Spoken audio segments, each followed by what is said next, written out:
آپ ایک زمانے میں ایک سنی مسلمان ہوا کرتے تھے اور جس گھرانے میں آپ پیدا ہوئے وہ اہل سنت کا گھرانہ تھا. کتنے ایرانی ریال آپ کو آفر ہوئے, کتنا معاوضہ آپ کو ملا, یہ تو بتائیں آپ. یہ پتہ لگنا چاہیے کہ سنا ہے کہ پیسے دیے جاتے ہیں, ایران پیسے دیتا ہے یا کوئی دوسرا کہیں سے پیسے آتے ہیں تو جا کے بھی تبدیلی آتی ہے کنورٹ ہونے کے. کتنے پیسے لیے آپ سنی تھے شیعہ ہو گئے. آج ہم ایسے ہی ایک عالم دین کے ساتھ بیٹھے ہیں جن سے وقت حاصل کر کے ہم نے ان سے وہ سوالات پوچھنے جو ہم نے پروگرام میں نہیں پوچھے, بلکہ اب تک جتنے پروگرام ہوئے نہیں پوچھے.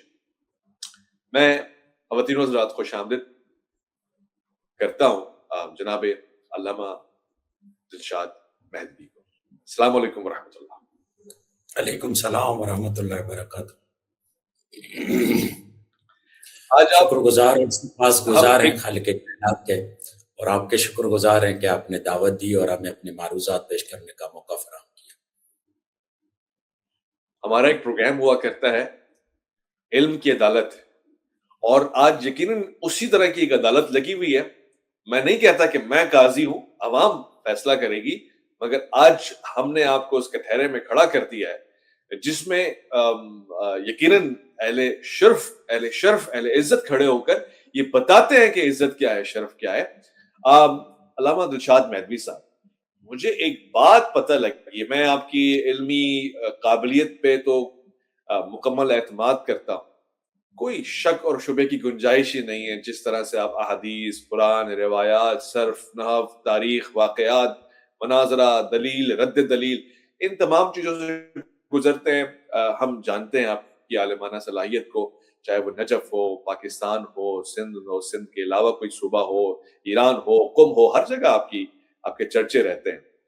مگر یہ شخص جو میرے سامنے ہے, ان کا نام دلشاد ہے, مجھے اس بات نے حیران کر دیا کہ آپ ایک زمانے میں ایک سنی مسلمان ہوا کرتے تھے اور جس گھرانے میں آپ پیدا ہوئے وہ اہل سنت کا گھرانہ تھا. اب میرا موٹا سوال جو آج کے اس پروگرام کا صد باب ہوگا وہ یہ ہے کہ کیوں, کیا چیز, کیا وجوہات, کیا ماضی؟ جی, اعوذ باللہ من الشیطان الرجیم, بسم اللہ الرحمن الرحیم. سب سے پہلے تو شکر گزار اور سپاس گزار خالق کائنات کے کہ پروردگار عالم نے یہ موقع اور فرصت میسر کی, دوبارہ آپ کا دیدار میسر ہوا, اپنے معروضات سامنے رکھنے کا موقع فراہم کیا. بہت ہی عمدہ اور عالی طریقے سے آپ نے سوال کو میرے سامنے رکھا, اور گویا کہ اس میں یہ بھی مضمر ہے کہ ابھی تک آپ نے اس کو علنی کیوں نہیں کیا, بیان کیوں نہیں کیا. لوگ تو اس نام کو کیش کرواتے ہیں. لوگ جب سنی سے شیعہ ہوتے ہیں تو باقاعدہ وہ اپنے القابات بڑھا دیتے. تو معاملہ یہی ہے کہ الحمدللہ جس طریقے سے قرآن مجید سورہ زمر میں ارشاد فرماتا ہے والذین جاہدوا فینا لنہدینہم سبلنا, کہ جب انسان راہ خدا میں نکلتا ہے تو پروردگار عالم اس کے لیے مختلف راستوں اور راہوں کو کھولتا ہے تاکہ یہ بندہ ہمارا ہو جائے اور ہماری طرف اس کا رجحان اور اس کی توجہ بڑھے. بچپن سے یہ ایک دینی اور ایک روحانی اور اسپریچولی طور پر تو ہم مائل تھے مذہب کی طرف, دین کی طرف, مگر وہ جو ایک ہمارے خاندان میں اور ہمارے گھر میں ایک فقہ حنفی پر عمل کیا جاتا تھا اس کے مطابق تھا. مگر یہ بات ضرور یہاں پر بیان ہوگی کہ وہ جو آغوش ہمارے گھر کا جو ماحول ہے وہ محبت اہل بیت سے سرشار ہے. آپ کو پتہ ہے کہ پورا سندھ کیا پورا پاکستان تفضیلی اہل البیت ہے, یعنی اہل البیت کی فضیلت کا قائل ہے. وہ اس کا ضمیر, اس کا دل, اس کا دماغ قبول نہیں کرتا کہ وہ کسی بھی طور پر اہل البیت پر کسی کو فوقیت دے. ہاں, یہ بات ابھی بعض خناس لوگ آئے ہیں جن کی جرتیں بڑھ گئی ہیں, جن کی ہمتیں بڑھ گئی ہیں. تو کوئی ہم 8 یا 9 کلاس میں ہوں گے تو ہمارے محلے میں ایک رفیق ہوا کرتے تھے, اب بھی ہیں, تو ان کے ذریعے سے کتاب ہم تک پہنچی. ایک خاتون رائٹر ہیں, آپ بھی نام ان کا جانتے ہوں گے, محترمہ عابدہ نرجس. آج کل مجھے نہیں معلوم کہ ان کی حالات زندگی کیا ہے, مگر ان کی تحریر بہت اچھی ہوتی تھی. یعنی ان کی کہانیاں جو ہوتی تھی, چڑیا چگ کے کھیت, بہشتی مینڈا اور جنت کا راستہ اور بہلول دانا، اس پر ان کی بہت ساری کتابیں جو ہیں اس طریقے کی ان کی سیریز ہے. ادب سے ان کا بہت ہی پیارا ان کا قلم ہے. جناب زینب پر بھی انہوں نے لکھا، اور کربلا کے انقلاب پر بھی لکھا، ایران کے حوالے سے بھی لکھا. بہت پیارا قلم. وہاں سے پھر مطالعے کی، مذہبی مطالعے کی عادت پڑی. تو پھر ایک کتاب تھی محمد صوفی صاحب کی، حکایت القرآن. جو حکایت القرآن پڑھی تو وہ تمام انبیاء کے قصے، اور آخر میں جب نبی مکرم کا واقعہ آتا ہے، پھر اس میں مبالہ بھی آتا ہے، اہل البیت کی فضیلت بھی آتی ہے، اور پھر وہاں پر خلافت کا معاملہ آتا ہے. تو پھر وہاں سے ایک گویا کہ ہمیں، تو محمد صوفی صاحب کی ایک کتاب ہے حکایت القرآن. تو جب ہم نے وہ 550 صفحات کی پڑھی، اور آخر میں جب خلافت کا معاملہ ہمارے سامنے آیا تو پھر تجسس بڑھا. پھر اپنے خاندان میں ادھر ادھر دوست و احباب سے مباحثے بحث ہونا شروع ہوئے. اور پھر ہمارے اسکول میں مولانا فخر اللہ حسن محمدی علی اللہ مقام وہ پڑھایا کرتے تھے، ان سے سوالات و جوابات. پھر ہمارے ہاتھ لگی صحیح بخاری. تو صحیح بخاری جب ہمارے ہاتھ لگی تو جب ہم نے اس کا مطالعہ کیا کہ کہا کہ یہ اصح ترین کتاب ہے بعد، جب اتنی بڑی کتاب ہے آسمانی کتاب کے بعد، تو یقیناً وہ جب آسمانی افراد کا تعارف کروائے گی تو آسمانی طریقے سے کروائے گی. مگر جب ہم نے اس کتاب کو دیکھا تو اس میں جو نبی مکرم کا تعارف کروایا جا رہا تھا، بہت ہی ایک معمولی انسان کی طرح تعارف کروایا جا رہا تھا. فقط معمولی انسان کی طرح نہیں، بلکہ بعض اوقات ایسی چیزیں تھی جو معمولی انسان بھی ان چیزوں کو انجام نہیں دیتا، جو نبی مکرم کی طرف منسوب کی گئی باتیں. پھر بحثیں چلی، پھر علماء کرام سے رجوع ہوا، اپنے علاقے کے علماء کرام سے رجوع ہوا. پھر اسی دوران ہمیں معلوم ہوا صحیح بخاری میں کہ جناب سیدہ فاطمہ الزہرا ناراض گئیں، اور پھر گھوم پھر کے پھر اہم قلعہ اور جو اہم ذریعہ تھا ہدایت کا کہ رسول خدا نے کہا الفاطمہ بضعۃ منی من اغضبها فقد اغضبنی، کہ فاطمہ میرا حصہ ہے، میرا ٹکڑا ہے، جس نے اسے رنجیدہ کیا اس نے مجھے رنجیدہ کیا. وہ خلافت کے معاملے پہ بھی ہم کمپرومائز کر لیتے کہ چلو حکومت تھی، اس کو نہیں ملی تو اس کو ملی، یہ کوئی بڑی بات نہیں ہے. جیسا کہ عام طور پر ہمیں کہا جاتا ہے کہ علی مولا کو خلافت کی ضرورت تھوڑی تھی، خلافت کو علی کی ضرورت تھی، اور انہوں نے تو ویسے ہی دنیا کو کہہ دیا تھا غری غیری، کسی اور کو دھوکہ دے، میں تو تمہیں طلاق دے چکا ہوں، اور وہ بھی طلاق جو طلاق بائن ہوتی ہے. تو علی کو دنیا کی کیا ضرورت تھی؟ مگر جب حضرت فاطمہ الزہرا کی طرف آتے ہیں تو وہ جو حضرت علی کی معقول مظلومیت تھی اس کو جو محسوس کروایا وہ حضرت فاطمہ الزہرا نے کروایا. پھر الحمدللہ یوں ایک احساس ہوا کہ اگر واقعاً وہ رسول خدا کا احترام کرتے، واقعاً رسول خدا کے نصائح اور ان کے فرمودات اور ارشادات پر عمل کرتے تو ان کی بیٹی کو رنجیدہ نہ کرتے. پھر حضرت فاطمہ الزہرا کے مختلف خطبے اور اصحاب اور انصار کے سامنے، مہاجرین کے سامنے ان کا احتجاج، تو پھر یہ ایک اہم موڑ اور وجہ بنی کہ مزید اس بات پر غور کریں کہ مکتب حق کیا ہے. پھر جب ہم آئے قرآن کی طرف تو قرآن نے بھی بتایا کہ مباہلہ میں جو اہل رسول کے ساتھ گئے وہ اہل البیت تھے، جادت تطہیر میں جو آئے وہ اہل البیت تھے، انما ولیکم اللہ کا جو مصداق ہے وہ اہل البیت ہے، انما یرید اللہ کا مصداق اہل البیت ہے، قل لا اسألکم علیہ اجرا الا المودۃ فی القربى اہل البیت ہے. پھر یہ ایک وجہ بنی ہمارے سامنے خصوصیت کے ساتھ حضرت فاطمہ الزہرا صلوات اللہ تعالی علیہ کی ذات خصوصیت سے ان کی ذات وجہ بنی کہ ہم مذہب حقہ کی طرف آئے اور اس بات پر افتخار اور اعزاز کریں کہ الحمدللہ مسلمان پہلے تھے، مسلمان سے درجہ آگے بڑھ کر ہم مؤمن ہو گئے، اور الحمدللہ یوں ہم نے اپنے سفر کا آغاز شروع کیا. خیرپور میر سے گاڑی پل سے میرا تعلق ہے، اور سندھ کا ایک خوبصورت ریاست ہے. میروں کی کسی دور میں یہ ریاست ہوا کرتی تھی، گھر گھر میں وہاں پر علم ہے، اور میں نے ابتدا میں ہی بتایا کہ گویا کہ آشیانہ اہل البیت اور محبت اہل البیت کا آشیانہ ہے، گھونسلہ ہے خیرپور میر. اب تو وہاں پر بہت سارے حالات چینج ہو گئے، مگر اس وقت جو معاملات ہوتے تھے، عزاداری ہوتی تھی، ماتم ہوتا تھا، تمام چیزیں، مگر عملی طور پر فقہی طور پر جو معاملات ہوتے تھے وہ اہل سنت. اور گرچہ اس میں بعض مزاحمتیں ہمیں دیکھنی پڑی گھر والوں کی طرف سے. آپ کو معلوم ہے کہ مکتب کو چھوڑنا کوئی آسان بات نہیں ہوتی. گھر والوں کی طرف سے مزاحمتیں دیکھنا پڑی, ناراضگیاں دیکھنا پڑی, اور یہ تمام معاملات ہوئے, مگر الحمدللہ اللہ نے فائق کیا, موفق کیا, اور پروردگار عالم نے ہمیں مبروک رکھا, اور خداوند متعال نے یہ سعادت دی. جس طریقے سے کہتے ہیں نا کہ وَأَمَّا بِنِعْمَةِ رَبِّكَ فَحَدِّثْ, جو اللہ نے تمہیں نعمتیں دی ہیں ان کو بیان کرو شکریہ کے طور پر. تو پروردگار عالم کی بارگاہ میں تو ہم جو ایک نیکی لے کر جائیں گے کہ خداوند متعال کہتا ہے من جاء بالحسنۃ, ایک نیکی جو لے کر آئے تو اسے تو بہت سارا اجر ملے گا. تو ہمارے پاس تو ہمارے دامن میں جو ایک نیکی ہے, وہ ایک نیکی الحمدللہ وہ ایک نیکی ولایت اہل بیت اور محبت اہل بیت ہے.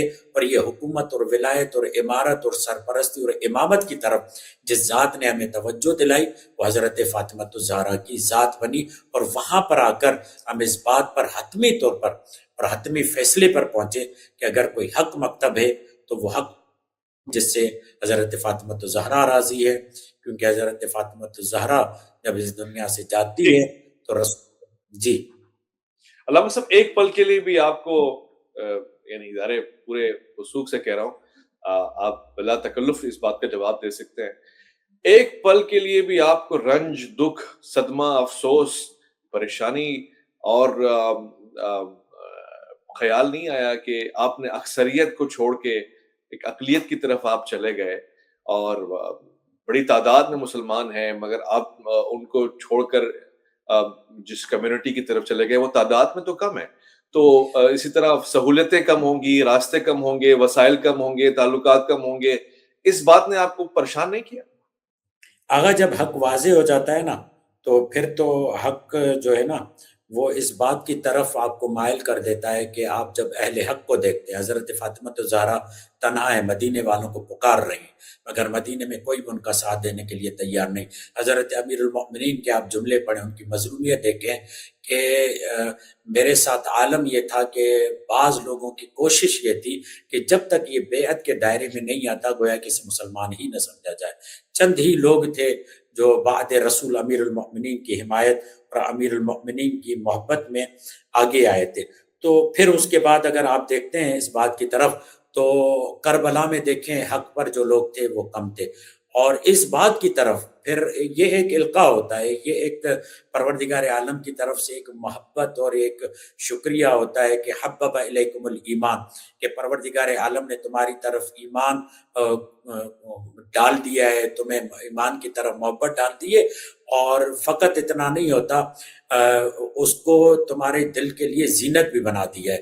پھر تو یہ جو پتھر آ رہے ہوتے ہیں بلال کی طرح, وہ پتھر پہ پتھر نہیں لگ رہے ہوتے بلکہ اطمینان اور سکون مل رہا ہوتا ہے, اپنے یقین اپنے حق پر ہونے کا مزید یقین ہو رہا ہوتا ہے.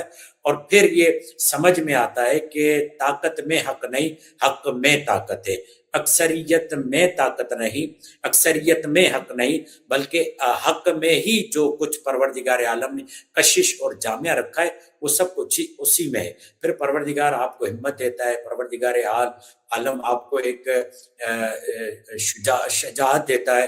پھر وہاں سے گویا کہ ایک القاء آ رہا ہوتا ہے کہ تم نے گھبرانا ہی نہیں ہے کہ ہم تمہارے ساتھ ہیں. پھر یہ راستہ ہے کہ وہ دکھاتے جاتے ہیں اور انسان اس راستے پر جاتا ہے. زبردست. جی آپ کے سوالات یعنی آپ کے جو جوابات ہیں وہ ظاہر محو حیرت کر رہے ہیں ہر دیکھنے سننے والے کو, مگر جی جی میں ایک مقدمے تک پہنچوں گا. ایک صحافی کی حیثیت سے میرا کام ہے تفتیش کرنا, اور اتنی آسانی سے ہم آپ کو ضمانت نہیں دیں گے. کتنے ایرانی ریال آپ کو آفر ہوئے, کتنا معاوضہ آپ کو ملا, یہ تو بتائیں آپ. یہ پتہ لگنا چاہیے کہ سنا ہے کہ پیسے دیے جاتے ہیں, ایران پیسے دیتا ہے یا کوئی دوسرا کہیں سے پیسے آتے ہیں تو جا کے بھی تبدیلی آتی ہے, کنورٹ ہونے کے کتنے پیسے لیے آپ؟ سنی تھے شیعہ ہو گئے. ارے آغا, ہم جس علاقے کے پلے بڑے ہوئے لوگ ہیں ان کے سامنے ہماری پوری زندگی موجود ہے. 10-12 سال ہم وہاں پر رہے, پھر کراچی میں آئے. اکاؤنٹ ہمارے موجود ہیں جو کروڑوں اور خربوں میں ہیں. آپ اس کو آڈٹ کر سکتے ہیں, اس کو دیکھ سکتے ہیں, اس کا اسٹیمیٹ دیکھ سکتے ہیں. ابھی تو مشکل سے کوئی توفیق بنی ہے, 1.5 سال ہوا ہے اکاؤنٹ بنائے ہوئے, تھوڑے بہت جو معاملات ہیں. اور یہ خداوند متعال کی طرف سے لطف ہے. یقین جانے بہت سارے وہ جو معاملات اور مشکلات، اب تو الحمدللہ ہمارے خاندان میں ہی 60 سے 70% زیادہ افراد جو ہیں مکتب اہل بیت میں آ چکے ہیں، اور مزید آئیں گے انشاءاللہ الرحمن. ہمارے اس بندے ناچیز کے ہاتھوں پر کئی لوگ ہیں جو سنی سے شیعہ ہو چکے ہیں، ہو رہے ہیں، مکتب اہل بیت کی خدمت کر رہے ہیں. ان سے انٹرویوز لیے میں نے، آپ کیوں ہو رہے ہیں. بہت سارے لوگ تھے جب ہم تبلیغات پر جاتے ہیں اور مجالس پڑھتے تو وہاں پر معلوم ہوتا ہے کہ یہ تو سنی سے شیعہ ہوا ہے، تو ہم دوڑے دوڑے اس کے پاس پہنچتے ہیں، سوال کرتے ہیں، بھائی بتاؤ کیا وجہ ہے کہ تم اس مکتب کی طرف آئے؟ کیا وہاں پر سعودی تمہیں ڈالر نہیں مل رہا تھا، ریال نہیں مل رہا تھا، سعودیہ تمہاری حکومت نہیں کر رہی تھی، مدد نہیں کر رہی تھی، مسجدیں نہیں بنوا رہی تھی، سب کچھ ہو رہا تھا. مگر وہ کہتے ہیں کہ جب حق سامنے آ جاتا ہے اور جب فاطمۃ الزہرا صلوات اللہ تعالیٰ علیہ کی مظلومیت سامنے آ جاتی ہے تو پھر وہ چیز رہنے نہیں دیتی. پھر ایمان کا معاملہ ہوتا ہے، اور ایمان کا معاملہ یہ ہوتا ہے کہ پھر وہاں پر جان دینے کا مرحلہ ہوتا ہے اور اپنے آپ کو قربان کرنے کا مرحلہ ہوتا ہے. مکتب آپ سے قربانی چاہتا ہے اور پھر وہ ہر قربانی کے لیے تیار ہو جاتا ہے.